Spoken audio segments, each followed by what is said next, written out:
제가 청년 시절에 하루는 새벽 기도를 갔다 왔다가 그날따라 은혜가 충만했습니다. 그래서 집으로 가는 길에 버스 정장을 하나 지나쳐 가는데요.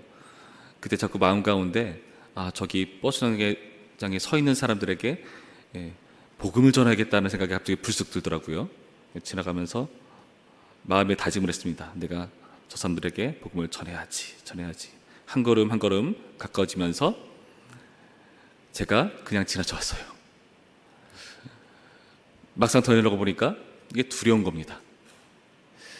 갑자기 새벽에 그 어두운 시간에 갑자기 어떤 사람이 나타나 복음을 전했을 때 그 상대 반응이 어떨 것인가, 이제 당혹스러울 것 같기도 하고 무서워할 것 같기도 하고, 그리고 사람들에게 그렇게 말하는 것을 썩 좋아하지도 않고, 그런 여러 가지 복합적인 이유 때문에 정말 마음 가운데서는 성령께서 복음을 전하라 라는 그런 마음이 가득했지만 실제 현실에서는 그러지 못하고 그냥 지나쳐버린 그런 저의 모습을 발견했습니다.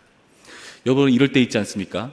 우리가 설교 말씀을 듣고 내 삶 가운데 이렇게 저렇게 적용해 봐야겠다라고 생각을 했는데요.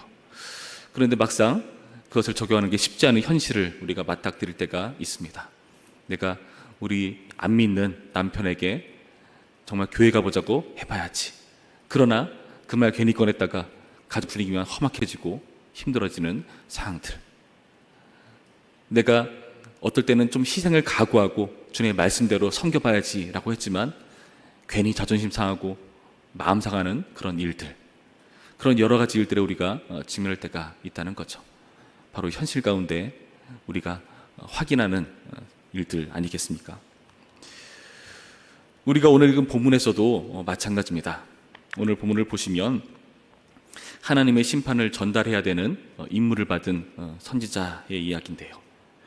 이 예레미야는 그 말씀을 듣는 과정에서 두려워하지 말라는 하나님의 말씀을 듣거든요. 근데 그 말씀을 전해야 되는 그 역할이 굉장히 힘들고 어려운 겁니다. 왜 그런가 하면은 그 하나님의 말씀 중에서 내가 그 적용을 해야 될 그 상대가 어떤 사람인지가 드러나거든요. 함께 보실까요? 18절 말씀 보시면, 보라, 내가 오늘 너를 그 온 땅과 유다 왕들과 그 지도자들과 그 제사장들과 그 땅 백성 앞에 견고한 성읍, 쇠기둥, 노선벽이 되게 하였은즉. 여러분, 이 말씀 들으시면은 정말 이렇게 난공불락의 요새로 만들겠다 하는 이 말씀을 들을 때 위로가 되십니까? 힘이 되십니까? 저는 솔직히 말씀드리면 이 부분을 봤을 때 도대체 상대가 얼만큼 강력하게 이 예레미야를 괴롭히길래 요새처럼 너를 만들겠다라고 말씀하실까 하는 생각이 문득 들더라고요. 19절 말씀 볼까요? 그들이 너를 치나 너를 이기지 못하리니 이는 내가 너와 함께하여 너를 구원할 것임이니라. 여호와의 말이니라.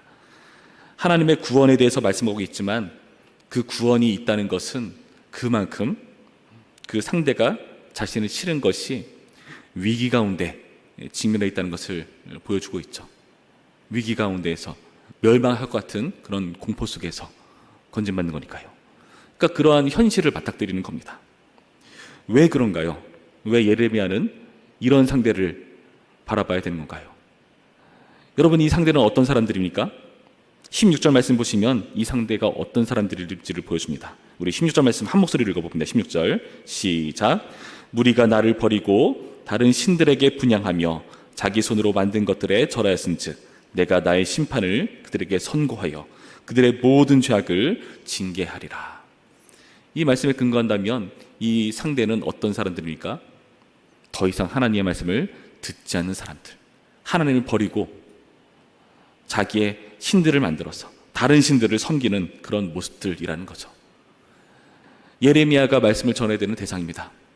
다들 믿는 사람이고 하나님을 잘 섬기는 사람들이라면 그 말씀 전하는 것이 별로 부담이 되지 않을 겁니다. 그러나 하나님도 모르고 하나님도 안다 할지라도 무시해버리고 하나님을 싫어하고 미워하는 그런 사람들에게 이런 메시지를 전하는 것, 더욱이 심판의 메시지를 전하는 것은 여러분 어떤 일입니까? 내가 있는 자리를 더욱더 불안하게 만들고 힘들게 만드는 그런 메시지 아닙니까? 만만치 않은 상대라는 겁니다. 우리가 하나님의 말씀을 적용해야 되는 세상이 이러는지도 모릅니다. 우리가 살아가는 자리, 그런 삶은 만만치 않은 하나님의 말씀 적용의 장일 것입니다. 여러분, 그만큼 우리는 하나님의 말씀을 그대로 실행하기에, 적용하기에 두렵고 힘든 삶을 살아가고 있는지도 모르겠습니다. 더 이상 교회에 대해서 긍정적인 시선으로 보지 않는 시대. 우리 다음 세대들은 학교에서 믿는 사람들이 별로 없어가지고요, 오히려 이들을 미전도 종족으로 분류하지 않습니까? 그 반에서 교회 다니는 사람 하면은 과연 손드는 사람이 얼마나 있을까요? 그만큼 힘들고 어려운 암울한 시대라는 겁니다. 우리의 삶의 자리도 마찬가지지 않습니까? 여러분, 근데 우리는 이러한 때 정말 명심해야 될 사실이 하나 있습니다. 예레미야가 이렇게 이 대상을 두려워할 만한 그런 상황, 우리도 마찬가지지만은 우리는 이 말씀 앞에 정말 두려운 대상이 누구신지를 우리가 바로 깨달아야 한다는 것이죠. 여러분, 진짜 두려운 분은 누구십니까? 바로 우리 하나님이십니다. 하나님은 어떤 분이신가요? 지금 13절 이후의 말씀을 보시면은 여호와의 말씀이 다시 내게 임하니라. 이르시되 내가 무엇을 보느냐? 대답하되 끓는 가마를 보나이다. 그 윗면이 북에서부터 기울어졌나이다 하니, 하면서 이 끓는 가마가 북에서부터 기울어진 것을 북쪽에서부터 임할 그런 재앙의, 심판의 메시지, 징계의 메시지를 선포하고 계신데요. 여러분, 이 징계를 하시는 주체가 누구십니까? 15절 말씀, 내가 북방 왕국들의 모든 족속들을 부를 것인즉 그들이 와서 예루살렘 성문어기에 각기 자리를 정하고 그 서방 모든 성벽과 유다 모든 성읍들을 치리라. 여호와의 말이니라. 하나님께서 직접 하시는 심판이라고 말씀하십니다. 우리가 봤을 때는 현실이 무서워서, 현실이 어려워서, 우리도 힘들고 어렵지만은 더 두려운 대상이 나타나서 우리를 치는 그런 무서운 세상인 것처럼 보이지만은 그 심판을 주도하시는 분이 바로 하나님이시라는 거죠. 그래서 16절에 이것을 내가 나의 심판을 그들에게 선고하여 그들의 모든 죄악을 징계하리라. 나의 심판이라고 말씀하시는 겁니다. 하나님이 심판의 주체시라는 거죠. 여러분, 우리는 진짜 두려운 대상이 우리 하나님이시라는 사실을 우리는 잊지 않아야 합니다. 그러면요, 우리는 세상이 두려운 줄로 착각할 수가 있어요. 이 세상이 이 상태로 죄악 가운데 관여한 것은요, 단지 하나님이 오래 참으시기 때문이지 세상이 무섭기 때문이 아닌 것입니다. 여러분, 하나님이 두려운 분이십니다. 뿐만 아니라 하나님이 어떤 분이십니까? 11절 말씀 보시면 여호와의 말씀이 또 내게 임하니라. 이르시되 예레미야야, 내가 무엇을 보느냐 하시매 내가 대답하되 내가 살구나무 가지를 보나이다. 여호와께서 내게 이르시되 내가 잘 보았도다. 이는 내가 내 말을 지켜 그대로 이루려 함이라 하시니라. 살구나무 가지를 보는데요, 이 가지를 보니까 하나님께서 어떤 말씀을 하시죠? 내가 내 말을 지켜서 그대로 이루는 존재다. 여기서 지킨다는 것은 지켜본다라는 뜻이거든요. 여기서 지켜본다라는 말과 살구나무라는 말은요, 우리 한국말로는 그 느낌이 잘 살진 않지만은 원어를 보면은 비슷한 발음을 사용해요. 그러니까 살구나무를 보면서 예레미야는 당연히 하나님께서 그분이 선언하신 이 말씀이 반드시 실행된다, 그 말씀을 이루어지도록 지켜보시는 하나님이시다는 사실을 상기할 수가 있다는 겁니다. 다시 말해서 이 말씀을 통해서 우리는 무엇을 확인해야 되죠? 우리가 이 성경 말씀을 보면서 이 말씀이 그대로 실현되도록 지켜보시는 하나님, 하나님께서 그분이 내뱉으신 말씀을 취소하지 않으시고요, 잊어버리지 않으시는 그런 하나님의 사실을 명심해야 된다는 거죠. 여러분, 하나님께서 가라사대 하시면은 그대로 됩니다. 그분이 말씀한 건요, 그분의 완벽한 때에 완벽하게 이루어집니다. 근데 우리는요, 세상이 너무 두렵기 때문에 그것을 잊어버릴 때가 있어요. 하나님께서 더디 움직이신 것처럼 느껴질 때가 있어요.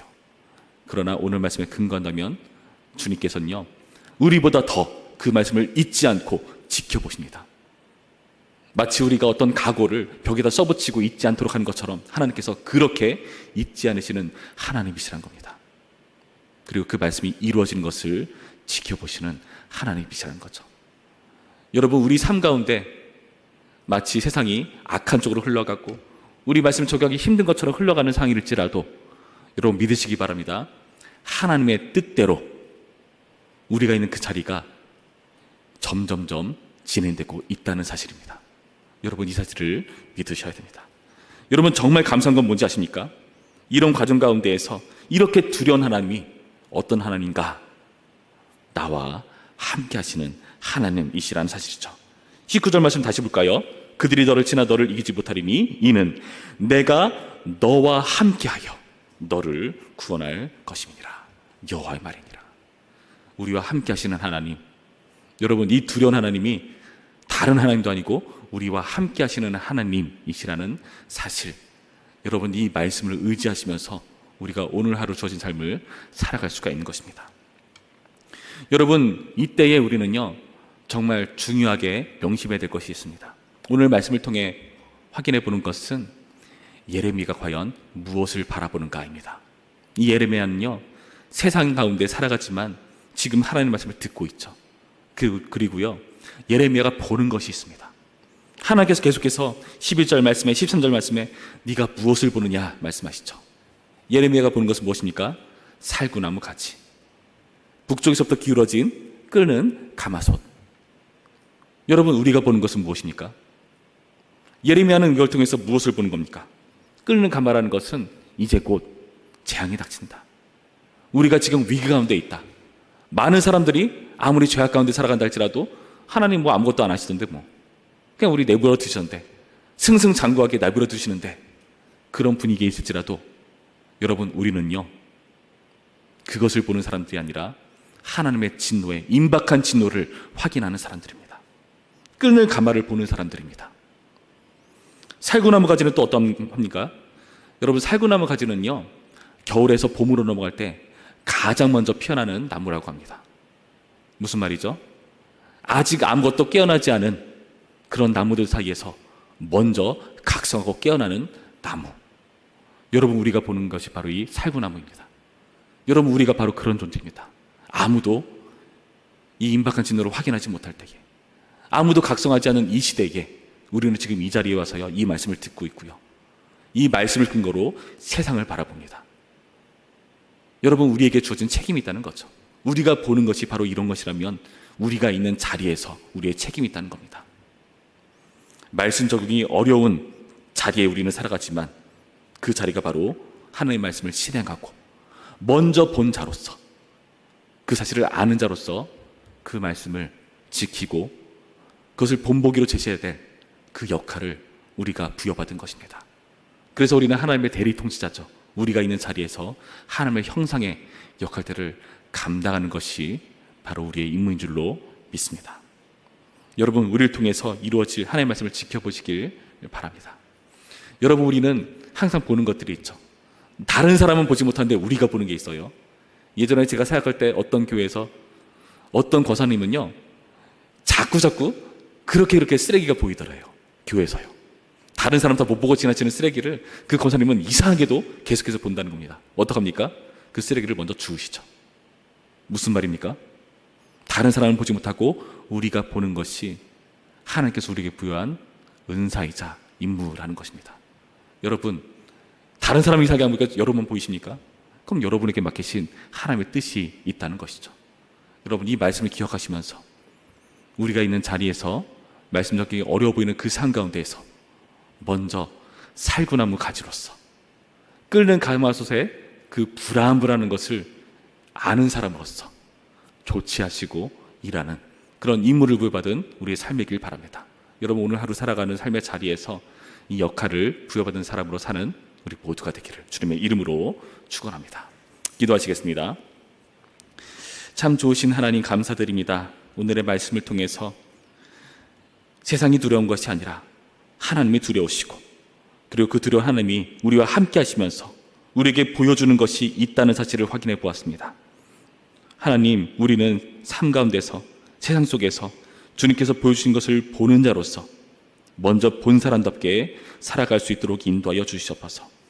세상이 주님께서 미워하시는 삶을 살아가지 못하도록 우리가 있는 자리에서 주님의 말씀을 지키는 자로 설 수 있도록 인도하여 주시옵시고, 그 말씀을 전하고 증거하는 존재, 하나님의 형상으로 살아가는 우리 모두가 될 수 있도록 인도하셔서 삶 가운데 정말 어렵고 힘든 말씀 적용의 장이랄지라도 하나님의 말씀 실행의 장으로 변화시키는 우리가 될 수 있도록 인도하여 주시옵소서.